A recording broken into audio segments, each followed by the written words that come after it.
Hello, you're watching World Talks on TVP World. My name is Sascha Fahrbach. In Poland, attention has turned sharply to the country's intelligence and security structures. Within days, authorities have arrested a long-serving Ministry of Defense employee on espionage charges and raised concerns over Russian spacecraft operating close to European satellites, as well as launching a review of Epstein-related documents for potential security implications. Now, the key question is whether these are isolated cases or signs of deeper systemic vulnerabilities. We're now joined by Paulina Piasecka, director of the Terrorism Research Center at Civitas University, to talk more about all these issues. So let's jump right into it. A lot of intelligence information coming through the last few days. This employee now charges against him 30 years at the Ministry of Defense of Poland. How was this missed? There was some high-level vetting back in 2021, and how damaging could this vulnerability now be? So, first of all, thank you for having me. And second of all, we know that this civilian employee of the Polish Ministry of Defense has served for at least 30 years. What we don't know is for what period of this time has he been a Russian asset or any foreign intelligence asset, because I don't think that was officially confirmed that that's the Russian spy. Although I think we might use the Occam's razor here and say that with high probability that's the direction the threat is coming from. So we don't know whether or not it has been 30 years or over 30 years in the service of our enemies, or maybe if it happened after 2021. This is something that still has to be revealed during the investigation. Whatever the period of his service and giving information to the Foreign Intelligence Service, however, the sheer length of his service as the Polish Ministry of Defense proves that it might be quite damaging, not only because of the confidential or any factual information, but also because of the social networks, connections, this soft area of information that might be given over to the enemies of our state. Mm-hmm. Yeah, and also, as you said, this was someone who was actually a civilian. So just really briefly, does that mean there will be different types of reviews now in your mind from a counterintelligence perspective of other civilians in the Ministry of Defense? Will this now sort of launch off a new investigation in some way? And what's the timing of finding out all these results?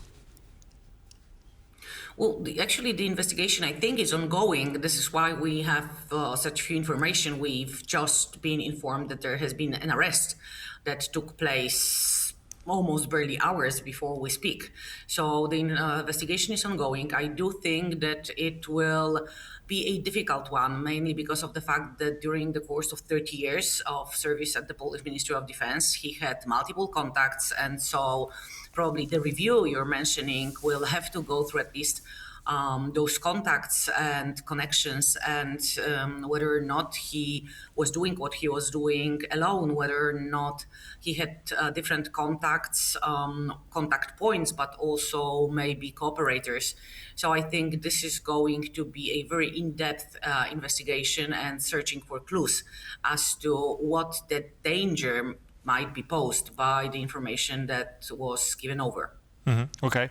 And also, speaking of investigations, I want to ask your view. I mean, also something that's been making news is this apparent link now between alleged links between Jeffrey Epstein and those files and also Russian intelligence when it concerns Poland. Now, Prime Minister Tusk has now launched this task force just on Wednesday.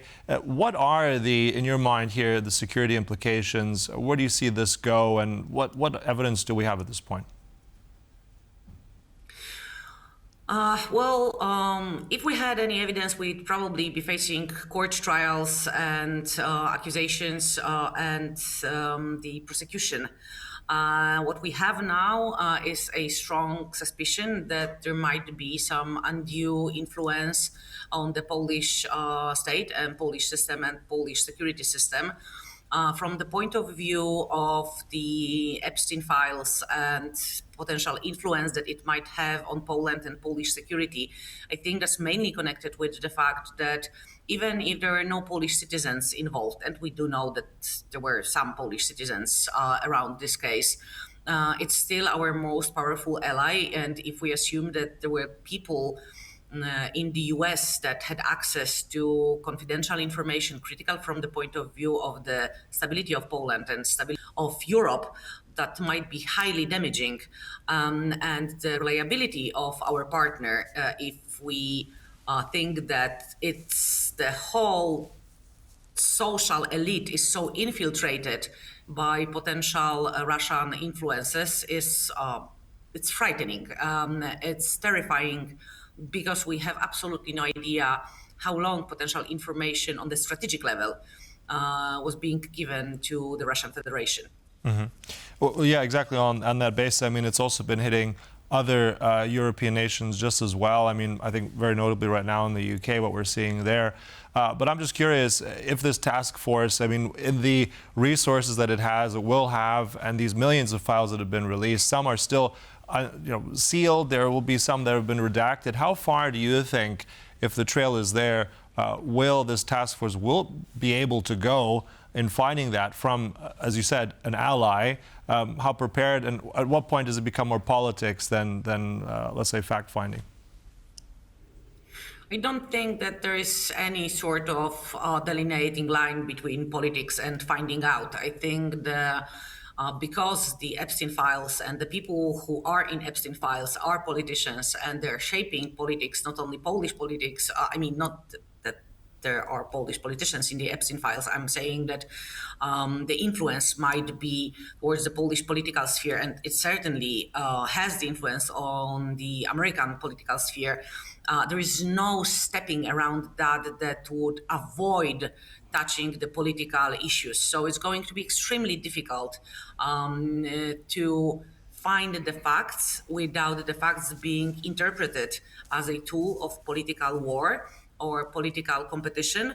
And so the outcome of the, say, investigation will be not only dependent on what is found, but also how it is communicated, because it's going to be extremely easy to discard any sort of findings by saying that that's just our political opponents that are trying to damage our reputation. So I think it will be a dance on the very, very fragile ice to do it in a way that will ensure the society and the sort of entities and beings perceiving this whole situation, that it's objective, that it's really about fact-finding, and then communicating the findings in a most, I don't know how to say it, impersonal manner, so that it can't just be, thrown away.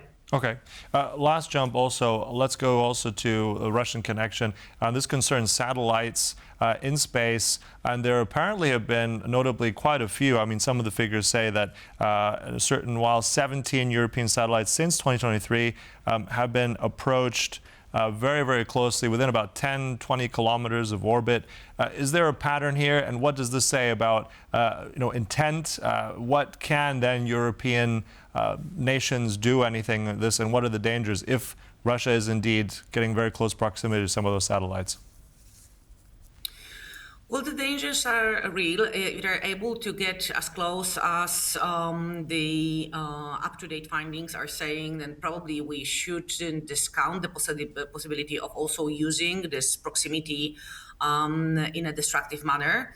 The very idea that somebody is able and can influence, for example, our communication, not only disrupt this communication, but maybe interfere with this communication to some level, it seems very threatening from the point of view of an entire civilization that is dependent on the reliable information transfer.